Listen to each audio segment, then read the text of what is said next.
everyone, and welcome to The Take. I'm Elizabeth Wagmeister. And I'm Clayton Davis, and we're here to give you our take on some of the week's biggest stories. Hi, Liz. I missed you. It was a good time, and it's the end of Latino Heritage Month. Hello, Boricuas out there. You are representing, and every Latino. And I love you. Cheers to that. Cheers to the Latinos. That's the first time we've ever cheers our take, the take mugs. But we have to start off with the biggest story of the week. Dave Chappelle once again has ignited a firestorm of controversy, this time with his latest stand-up special at Netflix, in which he makes jokes at the expense of the queer and trans community.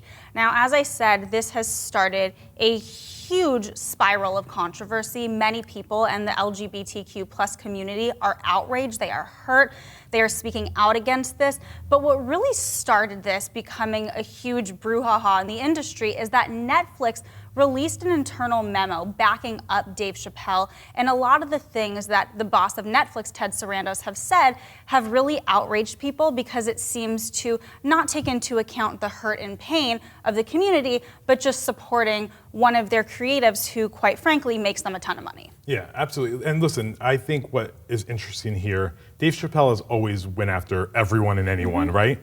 But one point I want to make here is that I may not have been personally offended by what he said, but I'm not a trans person or someone that belongs to the LGBTQ community. The same way if Donald Trump got a stand-up special and then went after Latinos and saying that Mexicans are rapists, I would want other people to stand with me. We have no choice but to stand with that community right now and ensure that they feel supported, because right now where their rights are being under fire through laws and bills and bathroom bills and everything else that they're Murder rates are spiking. Murder rates are spiking, suicide rates are through the roof. We need to stand with them and make sure that they feel safe and supported. Absolutely, I could not agree with you more. We all have to be allies for each other. And something that really struck me as problematic is that in one of Ted Sarandos' memos, he said something to the effect of on-screen content does not result in real-life harm. And that is just BS. False. Representation is crucial, and there are many people who have never met a trans person in their entire life, so the only access that they have to understanding this community could be through Dave Chappelle's special. We have a lot of friends in the queer community, and a lot of people, unfortunately, don't and have never met a person in the community, so that's why this is so damaging. Yeah, it's very important to keep talking about it and have a dialogue. But now switching our support elsewhere, IATSE, the union that represents all artisans across the entertainment industry, is set to go on strike Monday at 12:01 a.m. if a deal is not met with studios about their working conditions. They are looking for a change across the board. They have been overworked, treated like garbage for quite some time.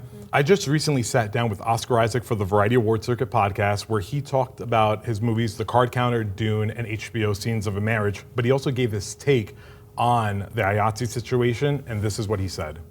It's staggering. I mean, the amount of abuse that I've seen on sets, you know, where it's like we could be up on this mountain that's like totally perilous and dangerous, and the sun's going down. It's like, okay, guys, go. And then the sun's gone. And then it's like, you just have a whole crew up there trying to bring down lights and bring down stuff, and no one gives a shit, you know? And it's, I've seen a lot of that. So I think it's way past time that something's done to really back up the people that are, you know, allowing for these movies to get made. I mean, it's like it's critical and just as important as any actor or producer for sure on those sets. First of all, love that you interviewed Oscar Isaac. I cannot wait to check out the full interview, but I completely agree with his take. This is a no-brainer. Of course, we have to stand with this union. To kind of put this in plain terms, because union stuff is always a little hard to understand and very inside baseball, but if a agreement is not reached, because negotiations are ongoing, and if this union does go on strike, that means there are 60,000 workers who aren't going to show up to work. They're just fighting for their basic rights, like better hours, like a lunch break. If this agreement isn't reached, Hollywood is literally going to shut down. Production will be shut down in all of the United States. This is a big deal. It means that film, television, nothing will be able to be produced, and they have every right to do that. If they're not getting their basic rights, they should fight for it. Absolutely, and not every show is going to shut down over the next few weeks. You know, there are some that are exempt from it. It's really insider baseball, but we have to stand with them, we have to support them. Now we're going to switch gears a little bit to some fun talk. The awards race is completely underway, and we are loving every second of it. This year could have some of the biggest stars ever nominated for Academy Awards in quite some time. And we're talking Kristen Stewart, Will Smith, Denzel Washington. But just announced the cast of Belfast, all the adult stars, will be campaigned for supporting actor and supporting actress.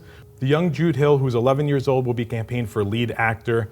This opens up a whole possibility for the Oscars. Jamie Dornan, big in Barb and star, go to Vista Del Mar. If you haven't watched it, please watch it. Caitriona Balfe, who's huge on Stars as Outlander. They could be one of the front runners for supporting actor and supporting actress. This could be the best thing for ratings in a long time. They have social media followings. If you've ever mentioned them on Twitter or Instagram, your notifications are flooded with the fans. People are passionate, they love them, and that's great because they're amazing. I actually just interviewed Balfe, be on an upcoming Award Circuit podcast episode. But this is going to be a great thing, including Jude Hill, who's going to be campaigning for lead actor, would be the second youngest ever nominated if he makes the cut.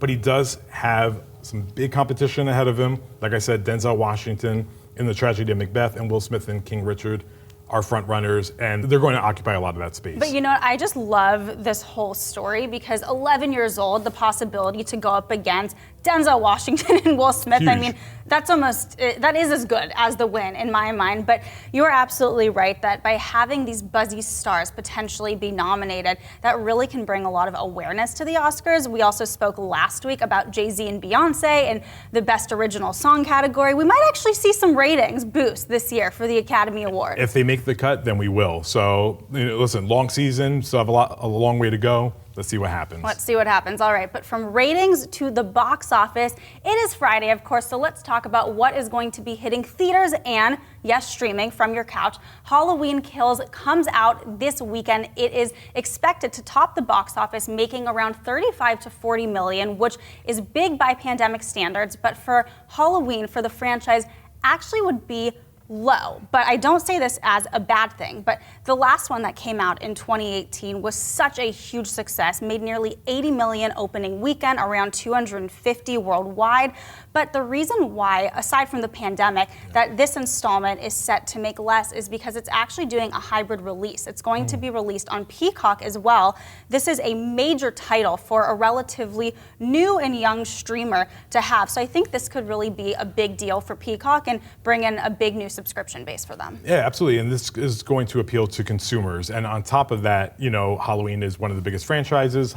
Horror movies have very low budgets typically, and they bring so much money on the back end. So this is going to be big for them. Yes, well, it's not the only film that is hitting theaters. The last Duel also is coming out this weekend. And I know that you just wrote a piece that I loved about Mr. Ben Affleck. Yeah, the miseducation of Ben Affleck. He's actually a great actor. We need to stop assuming that he's not. He's terrific in this film, and he also is great in the George Clooney movie, The Tender Bar, that just premiered at the London Film Festival. He's been a great actor for a long time, and what he delivers in this film is interesting because it shouldn't work, but it does. So it'll be interesting to see if Hollywood finally accepts him as one of our greats, because he clearly is at this point. Yeah, stop the Ben Affleck hate in The Last Duel. A big moment for Ben Affleck because it is the reteaming of him with Matt Damon. They co-wrote the screenplay, so we will have to run out to the theaters and catch that. And of course, as always, make sure to catch us right here every single Friday on brand new episodes of The Take. Thanks for watching.